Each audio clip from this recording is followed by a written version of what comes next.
Okay, let's move on to online safety bill and the attack on encryption and the attack on privacy online from the British government. Now, this is Threema, who provide a chat app, amongst other things, and they have, amongst others, issued an open letter to the British government regarding the online safety bill. So let's just have a look at what they're saying here. They say, in addition to the EU's so-called chat control law, we mentioned that, I think, on last Friday's UK column news, there's another European draft legislation that uses child protection as a pretext for full-scale surveillance of chat communication without probable cause. The UK's online safety bill, together with other messaging apps, we take a firm stand against this legislative proposal. We fundamentally reject the online safety bill, they go on to say. But anyway, before I come on to the open letter itself, this was sort of their preamble to it. I just want to remind everybody what Index and Censorship said about this, because they got a barrister's opinion, a legal opinion on this. And they said, if you remember, that the provisions in the online safety bill that would enable state-backed surveillance of private communications contain some of the broadest and most powerful surveillance powers ever proposed in any Western democracy. The fact they didn't put inverted commas around the word democracy, that may have been a typo, but anyway, it means that the UK would be one of the first democracies to place a de facto ban on end-to-end encryption for private messaging apps.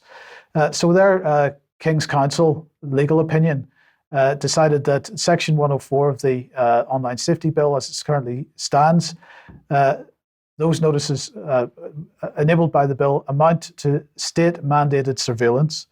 Ofcom, he said, will have a wider remit on mass surveillance powers of UK citizens than the UK's spy agencies.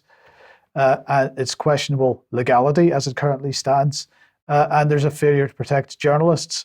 And I'll just remind everybody that the SOAS University in London, in their policy briefing from December, made some of the same points. So coming back to the open letter published yesterday, it says, as currently drafted, the bill could break end-to-end encryption, opening the door to routine, general and indiscriminate surveillance of personal messages of friends, family members, employees, executives, journalists, human rights activists, and even politicians themselves, which would fundamentally undermine everyone's ability to communicate securely.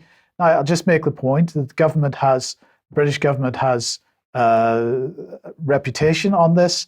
If you remember back to January, early February, this article from the UK column, we covered this on the news programme as well, the unlawful pandemic deployment of 77th Brigade. Big Brother watches documents highlighting the infrastructure that the UK column had also highlighted over the last couple of years. Now, I call this a censorship network, but actually, in order to censor people, first of all, you've got to surveil people, and this is in fact a surveillance network as well.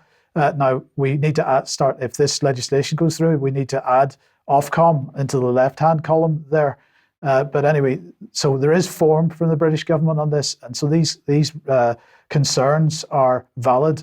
Anyway, getting back to the open letter, global providers of end-to-end encrypted products and services cannot weaken the security of their products and services to suit individual governments.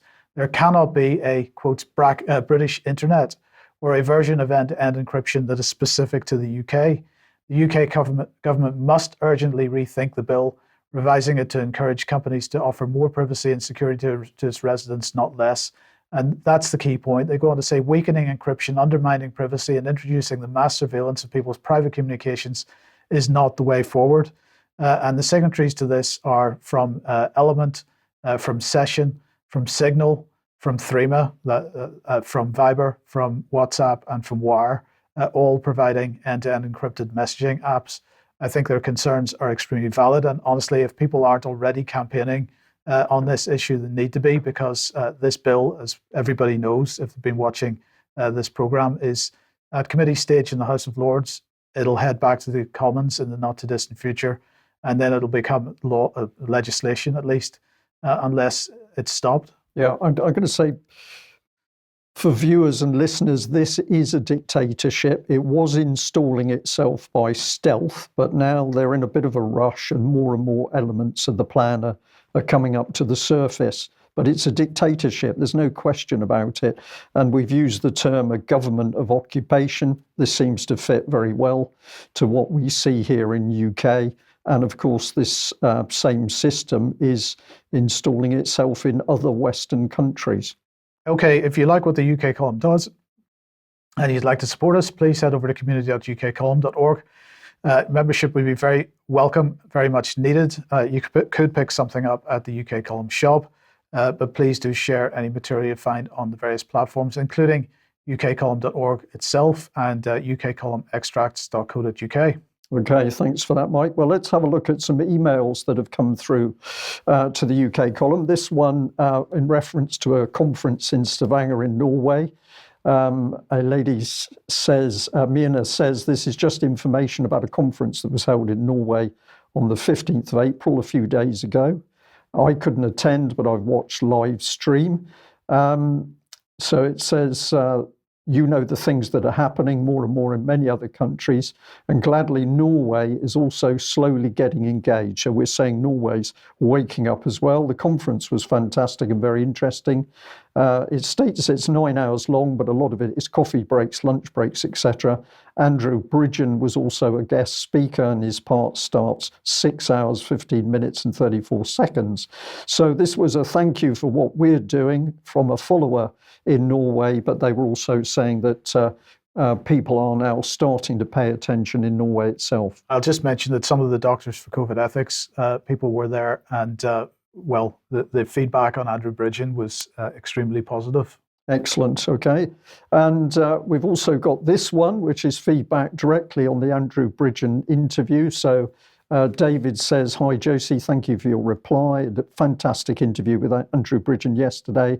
And quite frankly, the fact he's in the position he is extremely disturbing. The fact he looked to UK column to provide the truth in these matters is testament to the growing awareness of the service UKC provides, particularly a blazing light in these otherwise very dark times. So thank you very much for that, David. I've got another one here. Dear Josie, just to say a big thank you to Brian for his interview with Andrew Bridgen today. It was really helpful. And yes, please come back again. Quite despicable what's been going on and the blatant denial of our MPs across the House. Well done, Andrew. He should be given a medal for standing up for the truth. And that's kind regards, Claire. And this one, a bit more detail. I'm putting it up just to really show that it's here. We'll try and do a little bit more on this, but Simon sent in the fact that he'd actually challenged the BBC about how Andrew Bridgen was being treated. And of course, what came back from the BBC was their dismissal of any concerns. So they're defending Antisocial, a weekly Radio 4 programme that looks at an issue. And it says in the edition broadcast on the 24th of March, we looked at online censorship. As the presenter Adam Fleming reflected, some opinions being censored online while others aren't. But the whole point of this was that Andrew Bridgen also took a hit in this programme. But we'll look into this in a little bit more detail for you. I noticed that Simon mentions that Full Fact has been attacking Andrew Bridgen quite a lot. We'll have more on that in a few minutes. So the interview did go out at 1 p.m. yesterday. That video is archived on the front page of the UK Column website at the moment. If you haven't seen it yet, please go and have a look. And then tomorrow at 1 p.m, David Scott will be speaking to Angela Lewis-Wright, who's the interim leader of the Threema Alliance. So that should be an interesting discussion as well. Excellent. Okay, well, another reminder of the online live stream for AV on smart cities and surveillance agenda. So that's 23rd. And I will be hosting on behalf of the AV team. We've got Pippa King, John Kitson, Mark Anderson, David DeBarn speaking. And I believe we're able to offer a... Yeah, so the AV team have set things up so that UK Column members will get a small discount on that event. So if you have a look on the UK Column forums at the moment, pinned to the top of the list are details of how to access that.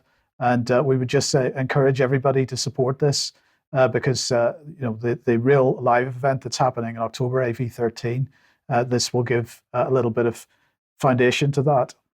Yes, okay. And let's look at... Right, so we've got this.